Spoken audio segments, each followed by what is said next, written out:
Pato, chegando quase ao final, pessoal, chegando quase ao final.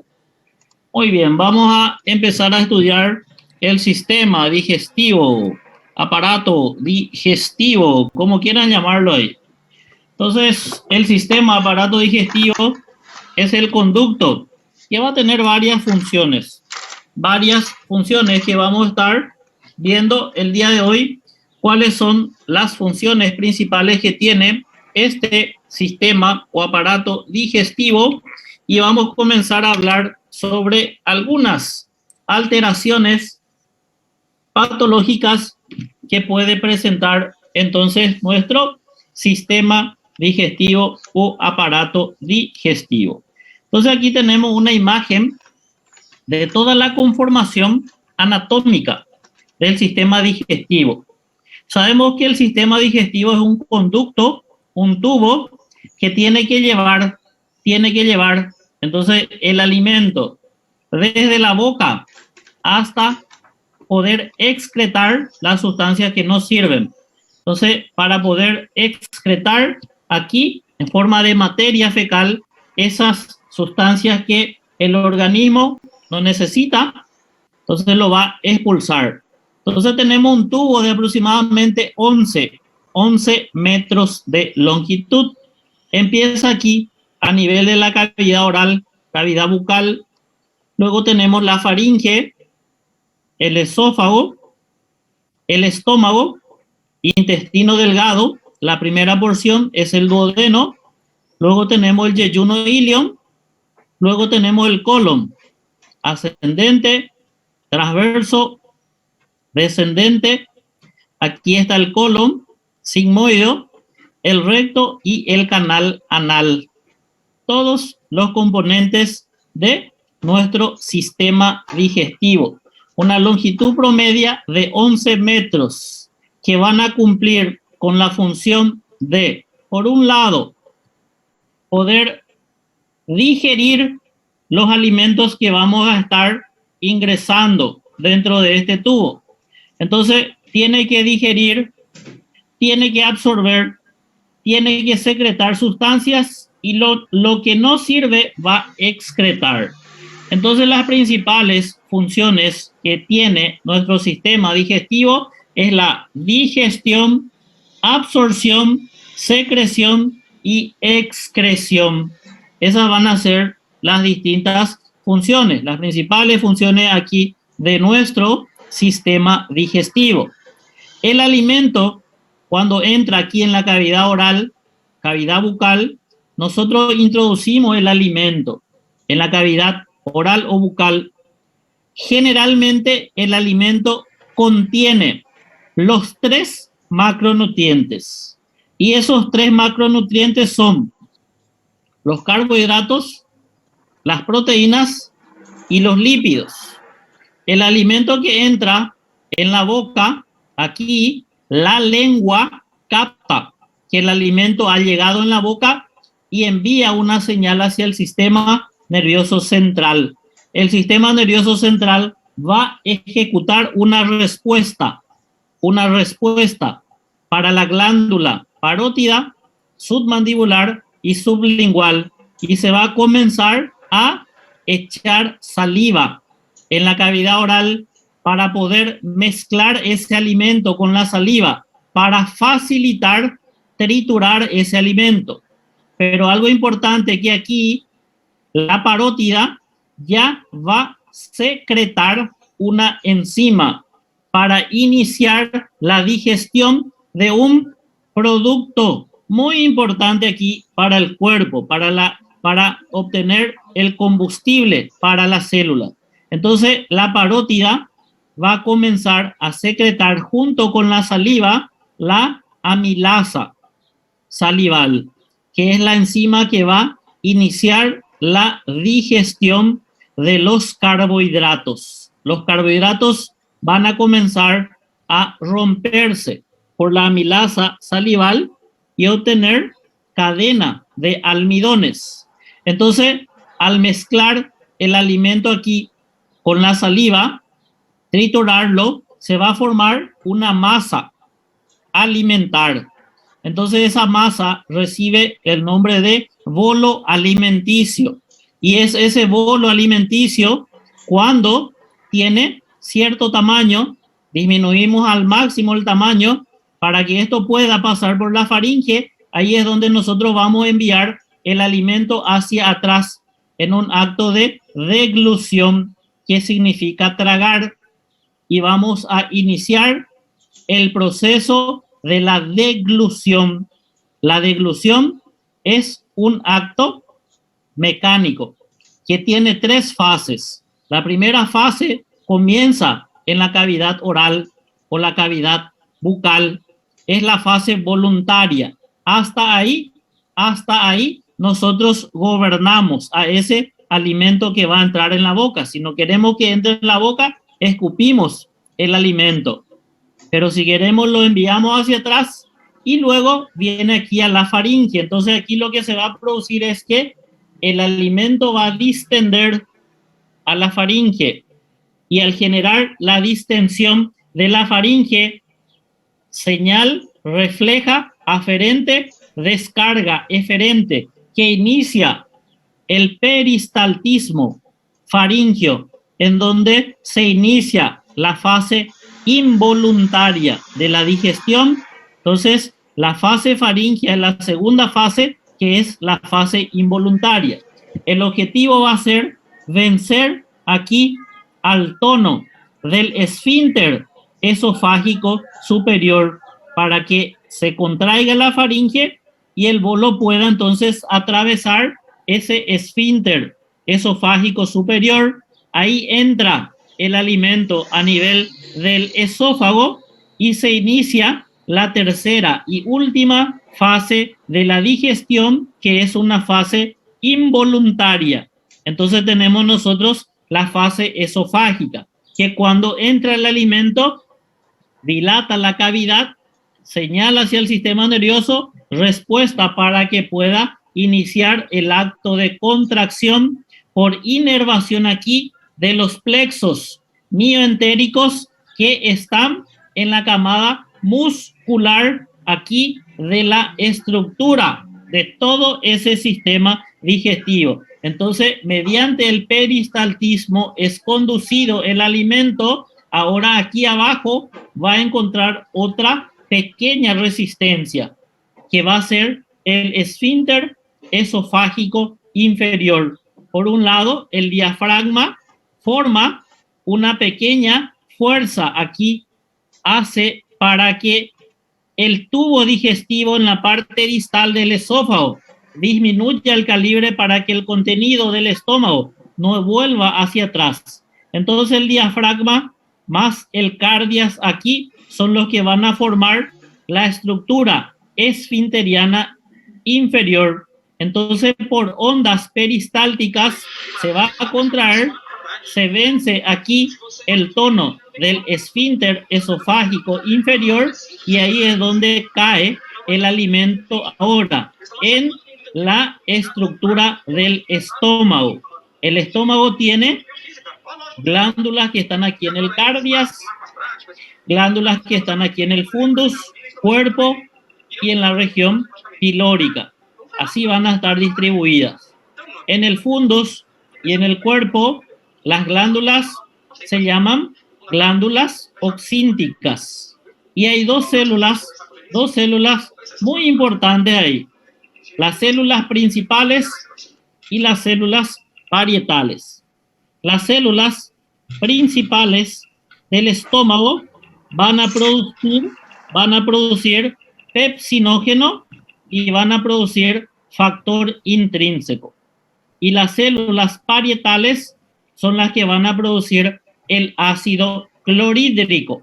Y el ácido es de vital importancia, porque el ácido, primero, va a eliminar las bacterias que entraron con ese alimento. Hay bacterias que entran con el alimento. Entonces, el ácido elimina esas bacterias. El ácido aquí va a eliminar nuestra amilasa salival y se va a dejar de digerir los carbohidratos. El ácido inicia la digestión de las proteínas, principalmente proteínas de origen cárnico. El ácido activa el pepsinógeno en pepsina, y es la pepsina la que tiene entonces la fuerza, es la enzima principal para digerir las proteínas de origen cárnico. Entonces, el estómago es un reservorio de alimento que sirve principalmente para digestión de las proteínas. Para eso sirve el estómago. Lípido todavía no digerimos nada, hasta ahí. Y ahí es donde lentamente se va a relajar el esfínter aquí, pilórico, y el alimento va a ser vaciado lentamente al duodeno. El alimento que llega a la primera porción, ese alimento, si contiene proteínas y contiene lípidos, aquí vamos a producir nosotros dos hormonas muy importantes. Por un lado, saben que aquí hay unas glándulas, las glándulas de Brunner, que son las glándulas que van a producir mucus, bicarbonato, porque está cayendo ácido aquí, para evitar que el ácido pueda dañar la primera porción aquí duodenal. Entonces, una hormona que se produce es la colecistocinina. Y la colecistocinina es la que por vía sanguínea viene hasta la vesícula y es la que estimula la contracción de la vesícula para que pueda vaciar su contenido de bilis a la segunda porción duodenal. La colecistocinina también es la encargada de relajar el esfínter de Oddi, y mediante eso entonces el contenido de bilis cae con facilidad en la segunda porción del duodeno. El estímulo principal, alimento que contenga lípidos para liberarse colecistocinina. La secretina tiene dos funciones. Por un lado, a las células parietales para inhibir la producción de ácido. ¿Por qué hace eso? Porque está sintiendo que está llegando mucha cantidad de contenido con ácido. Entonces lo que hace es irse hasta el estómago para bloquear y se deje de producir ácido. Si cae mucho ácido y con mucha velocidad en la primera porción, ahí es donde nosotros tenemos que el paciente fácilmente desarrolla un cuadro de úlcera. El ácido erosiona la mucosa del bulbo duodenal y facilita la formación de úlcera. El sitio más frecuente aquí de formación de úlcera es la primera porción del duodeno. El otro sitio donde puede formarse úlcera es aquí, en la curvatura menor del estómago, principalmente por el Helicobacter pylori. Entonces son los que van a causar aquí el desequilibrio entre los factores de protección que tenemos para el medio ácido. Entonces, la secretina bloquea a la célula parietal, menos producción de ácido. La secretina también se dirige hasta el páncreas, hasta la función exócrina del páncreas, que son los acinos pancreáticos. ¿Qué vamos a tener ahí? Que la secretina va a estimular la producción y la secreción de las enzimas pancreáticas. Por un lado tenemos la amilasa pancreática, que es la que va a seguir el proceso de digestión de esa cadena de almidones que estamos teniendo en el tubo digestivo. Las diversas proteasas para seguir rompiendo la cadena de los aminoácidos que ya se inició con la digestión allá del ácido y la pepsina. Las diversas proteasas entonces van a ser producidas aquí por el páncreas para seguir el acto de digestión. También tenemos la lipasa pancreática y la colesterolasa. Esas son las enzimas digestivas que el páncreas entonces va a drenar mediante el conducto pancreático principal y parte de la cabeza aquí, el conducto accesorio del páncreas. Entonces tenemos aquí en la segunda porción del duodeno donde van a verterse todas esas enzimas digestivas. Entonces, el duodeno es el sitio donde mayor digestión se produce. El mayor sitio de digestión del tubo digestivo es el duodeno. Ahí es donde más se digieren las cosas. Ahora ese alimento pasa a la región del yeyuno ilion. ¿Qué va a pasar a partir de ahí? Se tiene que completar la digestión. En el caso de los carbohidratos, la amilasa convierte la cadena de almidones en disacáridos. Entonces, aquí el intestino delgado, yeyuno ilion, va a producir amilasa intestinal que contiene enzimas llamadas disacaridasas. ¿Para qué?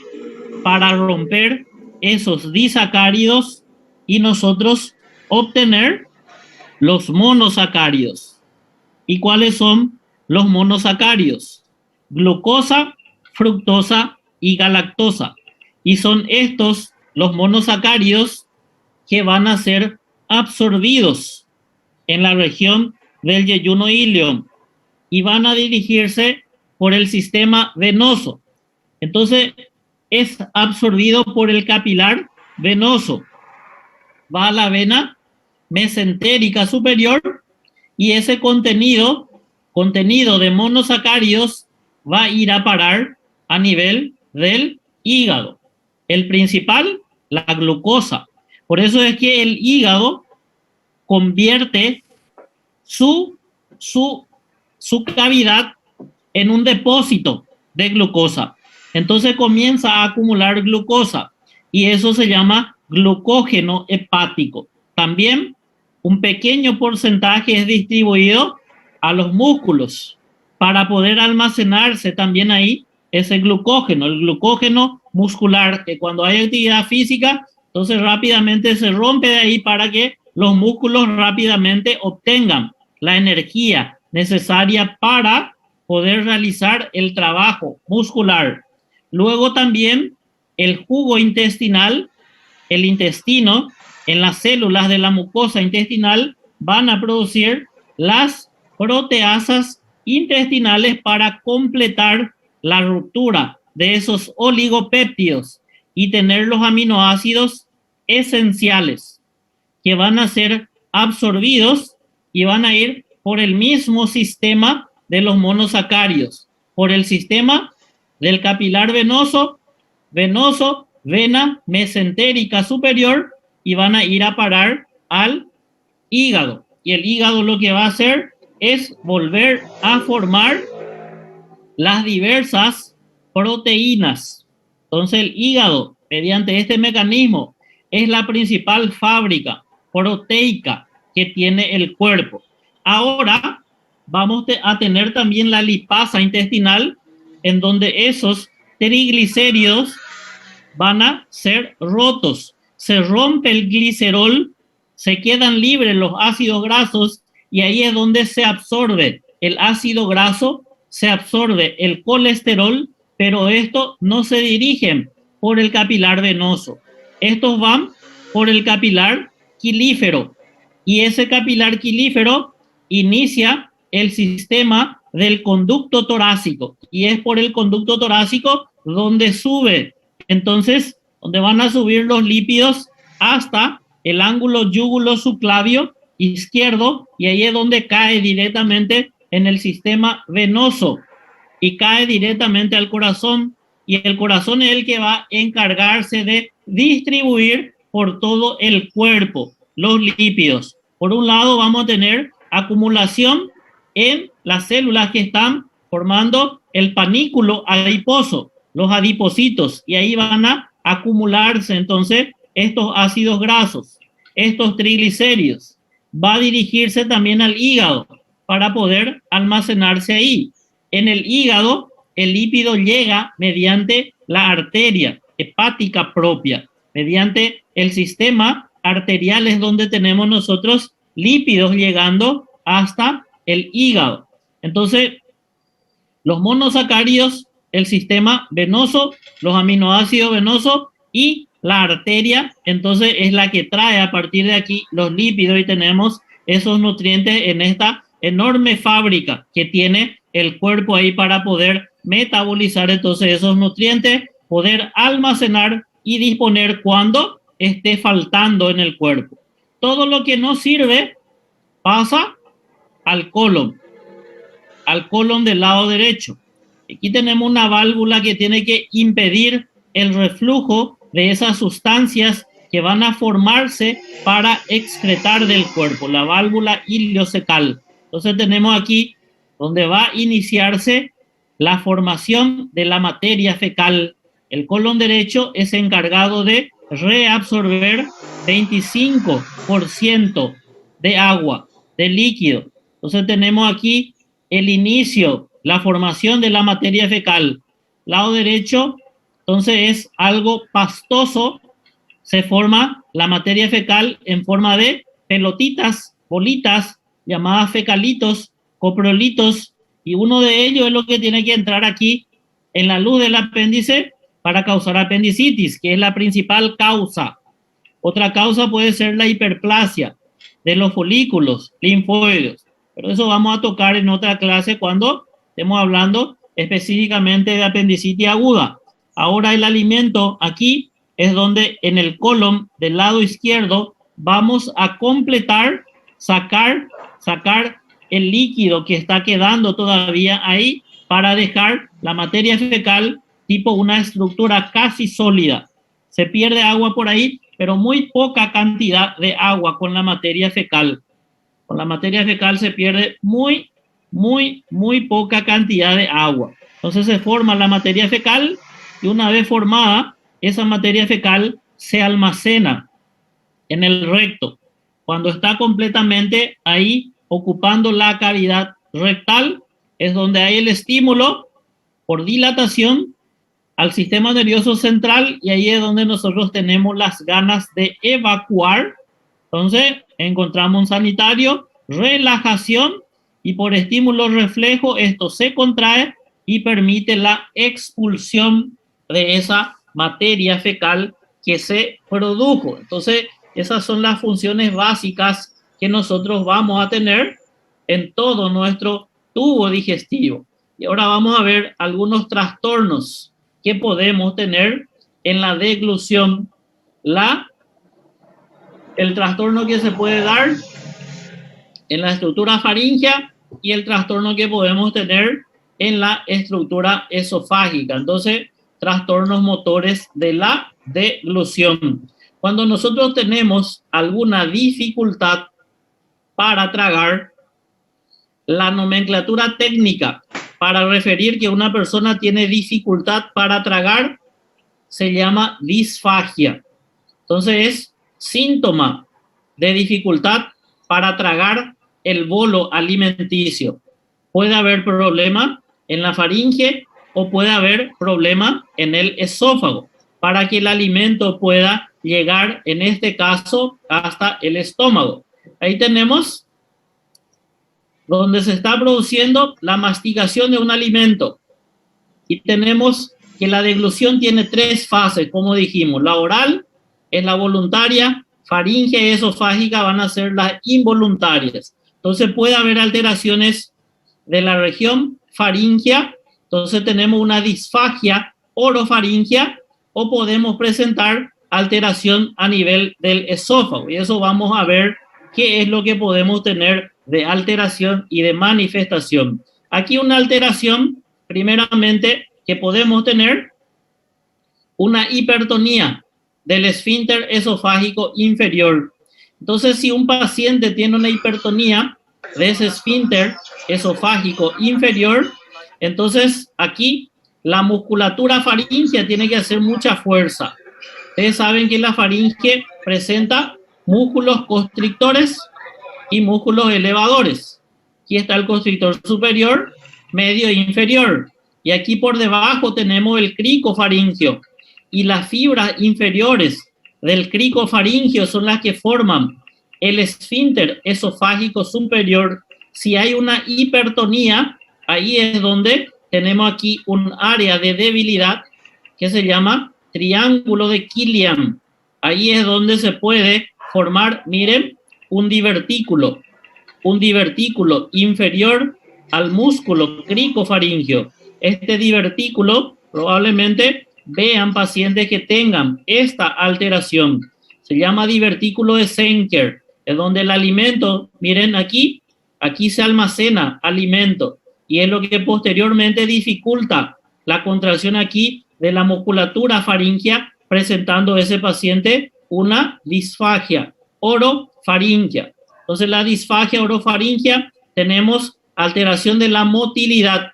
Generalmente el trastorno que se va a dar para que el paciente tenga una dificultad para tragar por problema faríngeo van a ser problemas nerviosos relacionados al noveno par, el glosofaringio, que inerva entonces a la musculatura de la faringe, y al nervio neumogástrico, que es en este caso el que también inerva. Entonces, alguna alteración en estos pares craneales es donde nosotros podemos tener pacientes presentando disfagia orofaríngea. Algunas manifestaciones, enfermedades que puedan generar alteración de estos pares o de la función nerviosa en sí, miastenia gravis. Miastenia gravis es cuando hay una destrucción de los receptores postsinápticos de acetilcolina. Ya dijimos, las lesiones del noveno y décimo pueden causar entonces una dificultad en la contracción de la faringe, miopatía distrófica, dermatopolimiositis, miopatías mitocondriales, el síndrome de Guillain-Barré y la esclerosis lateral amiotrófica son patologías que afectan la función nerviosa de estos nervios principalmente, que son los que tienen que darle la motilidad a la faringe. Entonces el paciente puede presentar una dificultad para tragar. A lo que refiere las manifestaciones o alteraciones del esófago, principalmente podemos tener nosotros una alteración aquí en el esófago distal. Entonces este es el esfínter esofágico inferior. Este es el esfínter que se tiene que relajar para dejar pasar el alimento. Entonces hay una patología que crea destrucción de los plexos nerviosos de Meissner y Auerbach. Aquí, la enfermedad de Chagas destruye el plexo nervioso distal del esófago. Lo mismo hace con el colon, destruye el plexo nervioso colónico. Entonces aquí, ¿qué es lo que yo voy a tener si hay una pérdida de una función nerviosa? Esto se contrae, miren, esto se contrae y lo que va a hacer es dificultar el pasaje de alimento, porque hay un aumento en el tono del esfínter esofágico inferior, y eso es lo que recibe el nombre de acalasia. Acalasia. Acalasia esofágica es cuando hay una pérdida de relajación del esfínter esofágico inferior. La acalasia en un 90% se produce por la enfermedad de Chagas. Entonces, por el Trypanosoma cruzi, Ubishu barberu es el que puede producir aquí la enfermedad de Chagas. 90% de la acalasia es acalasia chagásica. 10% es por disfunción nerviosa. Entonces, alteraciones del sistema nervioso pueden generar también aquí una dificultad para relajar esa musculatura esofágica inferior. Miren aquí una radiografía, como observamos ahí el esfínter esofágico inferior totalmente disminuido de tamaño, de calibre, y el alimento que no está pudiendo pasar. Esta imagen tiene un nombre característico, se llama imagen en cola de ratón, o también se llama imagen en pico de pájaro. Esa es la imagen que nosotros obtenemos. En la acalasia, el esófago posteriormente crece muchísimo. Entonces el esófago queda grande. La manifestación se llama megaesófago. La complicación que se da aquí por la enfermedad de Chagas. El colon hace lo mismo. Entonces ese paciente difícilmente tiene una relajación pasaje de ese alimento. Entonces lo que nosotros tenemos es que el colon aumenta muchísimo de tamaño y lo que se produce es ahí un megacolon. Entonces, afección del esófago se llama megaesófago chagásico, megacolon chagásico, y la alteración que se da a nivel del sistema cardiovascular, en este caso la cardiopatía chagásica. Son los 3 sitios de predilección de la enfermedad de Chagas. Ahí está la acalasia. Consiste en una atonía, falta de peristaltismo del esófago distal, cardias aumentado de tono, eso se llama cardioespasmo. Entonces dificulta el pasaje aquí del contenido alimentar hacia el estómago. Aquí nosotros tenemos que la parte distal también puede sufrir fenómenos de obstrucción. ¿Cómo y cuándo? Miren que esto es normal.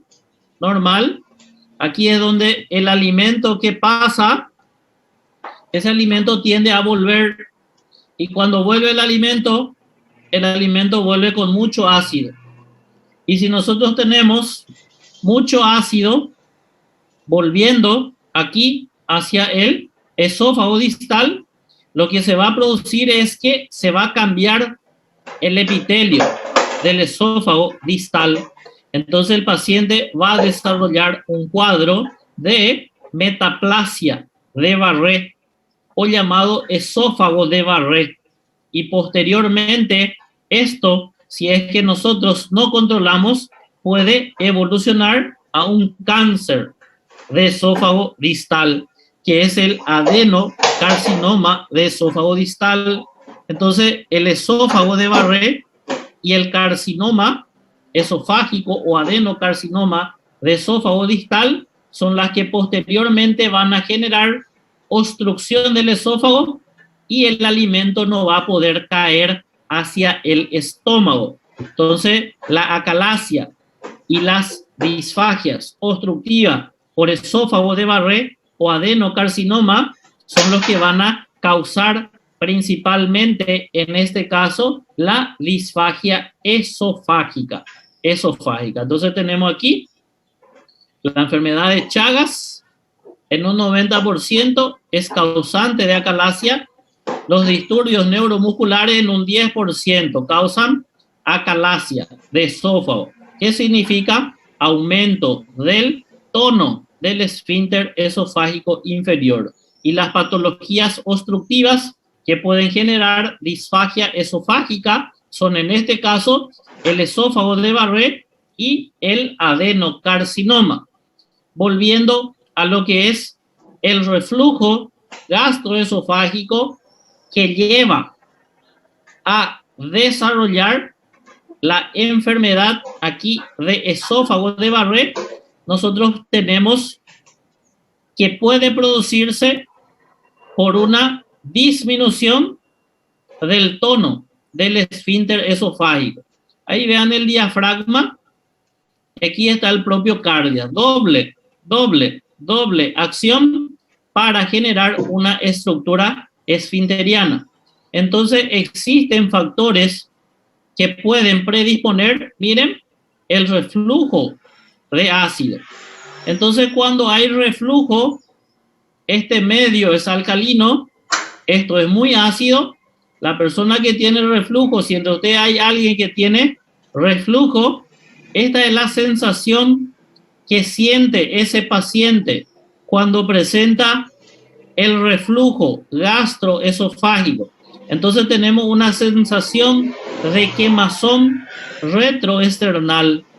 Eso se llama pirosis. El paciente tiene quemazón retroesternal. Entonces está quemando ahí por el contenido ácido. Las causas que pueden llevar: aumento de la presión intragástrica por la gran cantidad de alimentos y de gases. Después de comer mucho, fácilmente una persona puede tener reflujo gastroesofágico. Si comen mucho y después se acuestan, fácilmente pueden tener reflujo. La hernia hiatal, aquí hay un defecto mecánico de ese esfínter esofágico inferior y esto facilita mucho el reflujo. Entonces esta hernia hay que corregir porque ese paciente va a presentar esófago de Barré y luego puede evolucionar a un adenocarcinoma de esófago distal. El embarazo también, porque hace de que haya más presión intraabdominal y eso quiere entonces aumentar la presión intragástrica y llevar todo ese contenido hacia el tórax. Decúbito inmediato después de comer mucho, efecto adverso de medicamento, antagonista de canales de calcio, anticolinesterácicos, también pueden producir obesidad, también faja muy apretada, también puede producir. El café, chocolate, alcohol, picante y grasas también predisponen a la formación de enfermedad de reflujo gastroesofágico. Muy bien, vamos a ver si es que tienen alguna duda, alguna pregunta, así ya encerramos nuestra clase del día de hoy. Dudas, preguntas.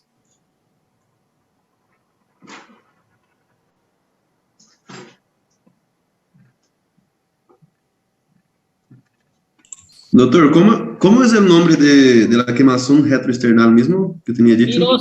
Pirosis. Pirosis. Sí, pirosis. Gracias. Muy bien. Excelente. Entonces dejamos nuestra clase